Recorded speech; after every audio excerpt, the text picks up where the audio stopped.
David Wygant, Eddie Palmer back with us. It's been a while, man. Yeah, it's been a minute. I know, it's been a minute. Yeah, we're back, right? So, we're going to talk about dating today. Not something I usually talk about, which is the truth. In the podcast, I really don't talk about it. Tomorrow, by the way, an awesome show tomorrow. Paul Mercurio, comedian. Probably one of the best podcasts of the year. So you definitely need to tune in tomorrow because he talks about how to work through fears and become successful in your dream, literally. I mean, and his story is fucking inspiring beyond belief. So tune in tomorrow, man. It's a great one. But today we're going to talk about a subject that may or may not be controversy, depending on exactly on how evolved you are. So Eddie posed a funny question to me the other day. He sends me a text. He goes, "I got a great idea for a podcast." And I'm like, those sometimes. He's got them, and they'll come in like random times. Yeah. 5 in the morning, 10:30 at night. You know, times you're not really answering, and then you go look at it. And this idea was, if she did not have a vagina, would you still date her? It's a simple question. I figure, hey, why not ask it and see how you guys feel about it? And you go, okay, what the hell are you talking about? Do we not having sex? No, that's not. Okay, let's say you can't have sex. There you go. She doesn't have a vagina, no sexual organs. So would you still date her? Well, what are you supposed to do? Hang out, talk. There you go. Remember, like coming to me. That's it right there. You actually might have to get to know the person you're spending time with and sharing bodily fluids with. That's a scary idea for some people, I know. But it's a good idea if you think about it, because that infatuation, that fuck like rabbit stage, it lasts how long exactly? And then what do you start doing? You're on Bumble, you're on Tinder, you're on Instagram, looking again. Ooh, her butt's bigger. Ooh, she's got a better job. Ooh, she's got more followers that we could, like get pictures like together. Whatever the case may be for that next milestone you're looking for. But you're not getting to know them. Is she a woman that, if she's sick, if she gets cancer next year, you still want to be by her side till the day she dies? Those are the type of things I think about when I'm looking at women. Like, what would make me, I want to be here longer than just getting the towel. That type of stuff. Maybe I'm different. No, I'm different too. I want to, it's funny. I probably rush sex most of my life, right? That's most people. And I would have probably, I call it the Central Park horse blinders, right? You go to Central Park and they got the horse blinders that are like this, right? Yeah. Where you don't see anything, you don't see their shit, you don't see their stories, you don't see anything at all. And I think when I was younger, and even when I got older and stuff like that, I would have sex quickly. Yeah. And as I started really understanding that this oxytocin drug makes you as stupid as too many bomb hits, with the male ego. Right, along with the male ego, all of a sudden I started realizing, well, maybe I need to stop doing this because I'm not seeing the person who's in front of me because I got my Central Park horse blinders on. Yeah, and that's it. Literally, it's, oh man, I've never gotten a BJ that's good, or nobody. She take doggy styles. Goddamn, she sucks the skin off my boner. Yeah, literally. Golf ball through garden hose, the old saying they say in the South. But it's all these other excuses, or oh yeah, she takes 2 hours to get ready and she takes a lot of selfies, but nobody's better in bed, and you're making excuses to why you're allowing what you really want to pass by, what you really need to pass by for what you really want. And what you want is that lust. You want to lust after it, but what you need is somebody you can have as a companion, because lust only lasts so long. I remember one time an older man told me, it was a joke. Well, he said, I thought it was a joke. He was like, yeah, about 60-something years old. He goes, my wife wants to have sex 10 times a month. I told her, put me down for 5 and good luck on the other 5. I was like, so what are y'all getting divorced? He said, no. It's just, I don't, I'm to the point in my life where sex doesn't matter to me. That's not why I'm here. And I laughed my ass off thinking, at that time I was a younger man thinking, oh man, this guy's crazy. As the older I get, I realize he just found his companion. So meaning whether I get laid or not tonight, there's nobody else I'd want to be around. There's nobody else he's going to share his day with. Things like that. And then, the sex joke was just saying sex isn't a part of our dynamic as much as it used to be, but it hasn't changed our dynamic. And that's what I've learned. So people ramp up like the sexual stuff all the time. They want to learn how to sext right away. They want to. It becomes like all of a sudden a relationship. You go, you meet, you exchange resumes for 2 hours, right? You listen to each other. Then you go out on date number 2. You exchange a little bit more of the resume. maybe you do your, you talk about a little more stuff. Then date number 3, you drink a little bit more, you exchange a little bit more stories, and then you have sex. So you've known each other 6 fucking hours. 3 days, right? 6 hours. 3 days max, right. But that's not even, most times 1 or 2. 6 hours you're doing that. It's the same fucking principle in life that I was talking about with Greg on the podcast this week. I don't understand how people go and they buy a house that they've been in for 5 minutes, right? Yeah, it's the same thing. Wow, there you go. I go to buy a house. I remember when I almost bought this house up in the hills, I literally told the real estate agent, look, I want to go meet the owner. I want to sit and hang out with him for a couple hours. I want to get to feel the energy of the house. And she goes, I don't know if he'll do that. I said, well, then I won't buy the house, right? Because I want to hear the house. I want to hear traffic different times. I remember I stalked the house at night. I was a house stalker. I looked at the neighborhood. I saw owls in the neighborhood. I looked at the times that people walk their dog. I was listening to sounds of the cars different times. I mean, this is a huge investment. It's the same thing people are with sex. It's like, well, we've known each other 6 hours. Let's go have sex. And then all of a sudden, throw all the rest out the window. Oh, Let's not pay attention to all the other signs they gave you, all the preconceived notions they had about you. Everything's out the window for, those couple of weeks or months of just pure, we hang out and we fuck. We went to a bar and we fuck. You notice everything equals alcohol then sex, or sex then alcohol, or vice versa. They put them two together because you're in a different mind state, like you said, oxytocin, and you're in that state of, well, I'm doing this because we get along so well. No, you guys have great sex, and so that's your basis on why you're doing everything. You allow he or she to treat you a certain way. If I saw you allow her to treat you a certain way because, she has great sex. So, yeah, she spends a little too much, and she always wants to go to Nobu and Mastro's, but the sex is great. Yeah, but there you go. Yeah, but the sex is going to wear off, and then all of a sudden the person. And so will your savings. Right, so is your savings, and the person sitting next to you is not going to be the person you want. So, I mean, you know that I've been dating for the purpose over the last year and a half because I want to find my partner, which I found, which I'm happy about, right? But I fucking did it without having sex. It's like I didn't have sex. Get to know your partner, I got to know them. Exactly. He got to know his partner, not his pelvis, and now he feels like there's a tighter bond, and I get that because you actually did what you're talking about. When other people are, I don't know how you went 2 weeks. It's like you just got to know them. They're not even giving you the real them yet. It's like their representative, that old Chris Rock joke. The first 90 days is just their representative. It's who they want you to see them at. And the longer you're around them, the more they get tired of pretending, and you start to see that curtain pull back. But when you're not fucking them, you're not fucking them. You see who they are very quickly. Yeah, because you're not getting laid. When you all of a sudden look at somebody and go, hey, look, I want to get to know you. I want to get to know who you are. I'm playing for keeps. I want to find my partner. Yeah. Let's just take sex off the table. It's like we'll fool around a little bit. We'll make out a little bit. But let's take sex off. Let's take sex off the table and get to know one another.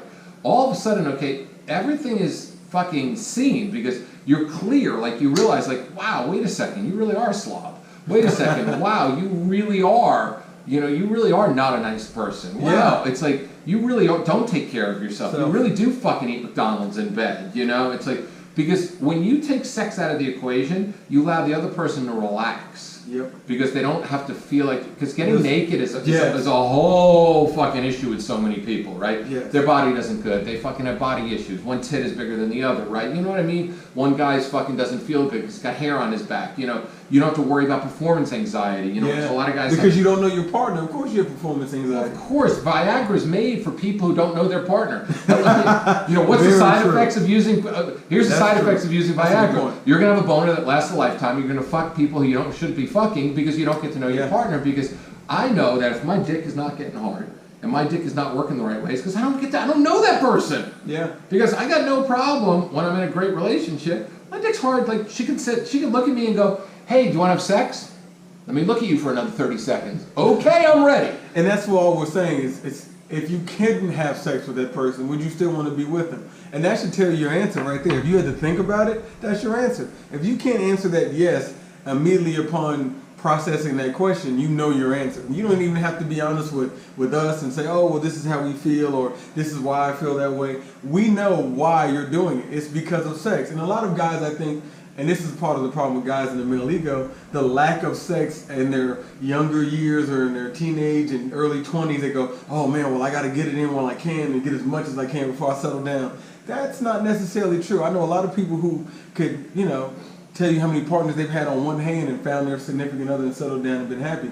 The number of partners doesn't make you better at sex or less, the man in bed.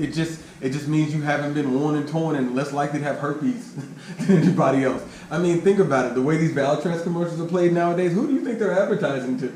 We just out here willy-nilly like it won't happen to us, and then it happens. It can happen to you. Get to know your partner. You might find that this person is perfect for you without even having sex, and then you have the added bonus of sex to come. Or you might find out this person really isn't that good for me, and I'm glad I didn't sleep with her.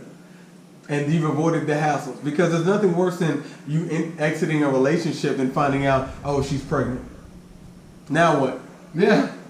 Now what? You now what? Take your piece. I didn't even like her. Oh, but you were sleeping with her. You must have liked her. Yeah. And they were the people that remember when I did a podcast on Tom Brady and his marriage. And we talked about it, and they go, one guy writes, well, he's an asshole. I'm like right back, why?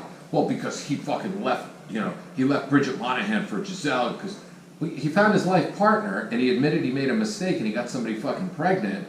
So should he be like all the other people out there that stayed with somebody because he got her pregnant after knowing her for 3 fucking months and just spent a life of complete misery with somebody who he wasn't happy with? I don't fucking, that's the whole mentality of people. Sex comes with a fucking price, and people don't understand that. And then people go get married. Emotionally just as much as physically. Physically and emotionally, mostly physically and monetarily. And people will look at people who aren't with somebody that they got pregnant and go, well, you're such an asshole, you should have stayed committed. No, there's something called a mistake. As long as the person's a good father or a good mother to the kid, and people admit the mistake in the first place, then it's all fine. But everybody's just so fucking judgmental because they don't think before they put their dick in there. They don't get to know the person. And I don't care if it's a sports star, because we know so many Tom Brady-like stories, right? How many fucking sports stars have met some actress that was just the one, and there's a couple of them. Remember, on every magazine, every Vanity Fair, met this fucking actress, and all of a sudden got her pregnant,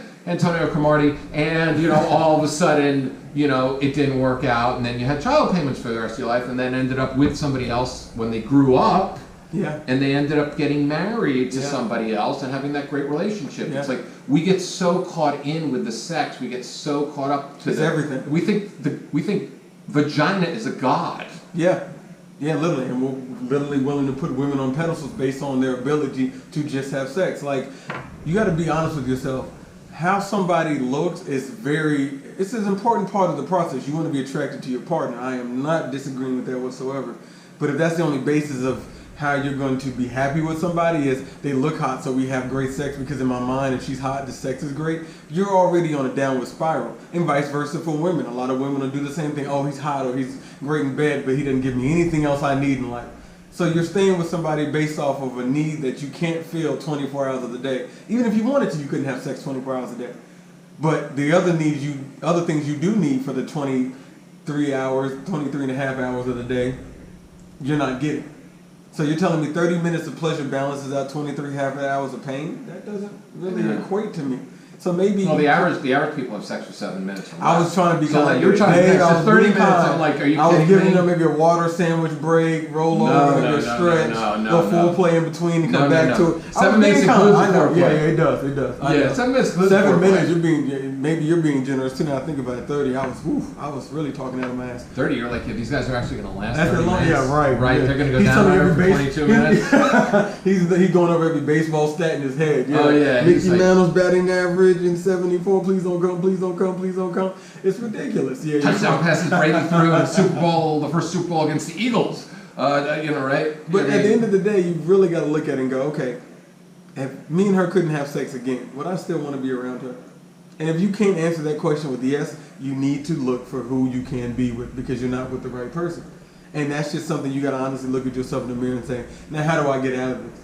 Because I'm not where I need to be. Because where you need to be is somewhere where sex is just the added bonus. You got the cake, you got the icing, and then you put sex, which is just the sprinkles on top. And from there, it's just that much better. It's funny because it's like, I plan my weekend out when I don't have, Layla, and then I spend my weekends with my girlfriend, and we'll plan out, what we're going to do. And it's not like we have to plan out, like, we're just going to fuck for 4 hours. It's like we plan out, we have all these things we want to do. They have nothing to do with physical. They have nothing to do with physical, because we are physical, because we're physical all day long, holding hands, and we're kissing, and we're hugging, and we're doing all this stuff. And then the sex just comes organically. And whether it comes at the end of the day or doesn't. To another podcast later. Intimacy and sex are two totally different things. How many people have you had sex with you were not intimate with at all? Like you didn't kiss, you didn't touch over, you literally were just sex organ to sex organ for 7 minutes, as Dave pointed out, and then you moved on. And how many people were you actually intimate with that you may have never had sex with? You told them things about you never told anybody. Or you might have told them things about you that happened to you sexually, like intimacy, telling somebody you've had a STD before. And I bring that up because that's a form of intimacy. That's showing trust to another person. Hey, I've had this before because of this, this, and this. I'm telling you because I want to be intimate with you, and you're opening the door to communication. And that's something that some people should do depending on their situations. And that's some, to have that conversation. But because to go to the STD talk, 85 up, million people it's because it's so prevalent. Has had a wart down there. Okay? Or something. Out of the 85 million people that have had the wart, the majority of people don't even know that they've even had it because it's so minute. Wow. Not only that, it lays dormant. So all of a sudden, you can have this wart come up 3 years later down the road, which means because it laid dormant into your system, depends on your immune system and how it worked out and everything else. It's just, this is not as taboo, and that's what I'm trying to tell people. When 85, they say 85 million Americans, and this is just Americans, have had, HPV, right? It's like, it is what it is, right? Yeah. So the thing is, you shouldn't be taboo. Now, the next thing is you could talk, and this is not an STD thing. No. But herpes, just the point. I guarantee you, anybody listening right now, you and I both, I guarantee you, we have slept with people and we have gone back and they have had herpes. They just happen to have not had an outbreak, and God was on our side, right? Amen. And amen, God was on our God side. was And on there's our also, and that's why we have to have these conversations. Definitely. Because there's also natural immune systems. There are people that are fucking just not going to get certain things. It's like you and I don't really get colds, knock on wood, right? And that's just to tell people that what we're trying to point out is the higher approach. Me and Dave have been the stereotype male. Oh man, if she's hot and and it's Friday night or it's Wednesday night, we're banging them because we can. And it didn't get us anywhere. We still had everything we had before, but we weren't whole as a person because we didn't realize that we had to complete ourselves and then find somebody who could add to us. And that's what you have to do as a person. Sex isn't going to fill any void of happiness you think. It's a pleasure that is actually heightened by somebody you care about. So the moral of the story is find someone who you'd rather spend the opposite sex. If you're a man looking for a woman looking for a man, vice versa, or even a man looking for a man, woman looking for a woman, if that's your privilege, that's your preference. It's 2018, go for it. But find somebody, you go, you know what? If we couldn't have sex anymore, I still want to spend my time with them. I still want to spend every day and wake up to them. Because that's when you found something worth having. And everything after that is just downhill and a bonus, and it's easy. And you found somebody that's probably willing to work with you. Because then that natural chemistry says, no matter what else issues we have, we can build, we can fix, we can work around it, because what we legitimately have together can't be unbroken. It's an unbreakable bond. And that's what you're looking for, man. You can find Eddie at eddiepalmer12@gmail.com. Yep. Your website now, right? Oh yeah, there's a website coming, but look for the YouTube page, Arouse Health. We've got everything on there for you: cooking, workouts, podcasts. We'll be showing some of these as well. Everything you want, health and fitness, brought to you by me, myself, and a doctor in physical therapy. You ask away, we'll have it for you. Perfect. We'll see you tomorrow, man. Have a great Friday, and check out tomorrow's show. Paul Mercurio's on the show.